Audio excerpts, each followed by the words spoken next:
আসসালামু আলাইকুম। আজকে প্রিপোজিশনের তৃতীয় পার্ট, যেখানে আমরা দেখাবো অ্যাট এর ব্যবহার, কোথায় কোথায় কোন কোন শব্দের পরে অ্যাট শব্দটি ব্যবহৃত হয়। এর আগে আমরা দুইটা পর্ব দেখেছি, যেখানে আমাদের টু ছিল এবং উই ছিল।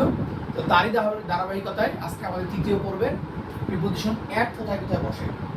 আপনারা অ্যাটে গ্যালেন্স একটু দেখেন, এখানে কতগুলো ওয়ার্ড দেওয়া আছে, প্রত্যেকটা ওয়ার্ডই খুবই ইম্পর্টেন্ট। যারা প্রিপোজিশন কিছুটা হলেও পড়েছেন তারা দেখলেই বুঝতে পারবেন যে এগুলো কতটা ইম্পর্টেন্ট।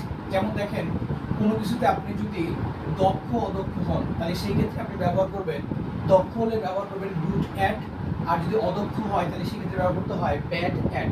দক্ষের আরেকটা আছে, সেটা হলো স্কিল। স্কিল দিয়ে আসলে সেখানে আপনি অ্যাট ব্যবহার করবেন।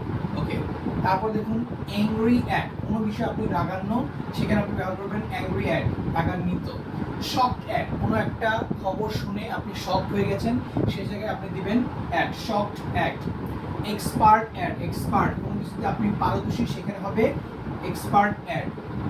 তো এক্সেল যেটা ছিল, এক্সেলে বসে ইন, একটু মনে করেন এক্সেলে বসে ইন, আর এক্সপার্টের ক্ষেত্রে বসবে হচ্ছে অ্যাট।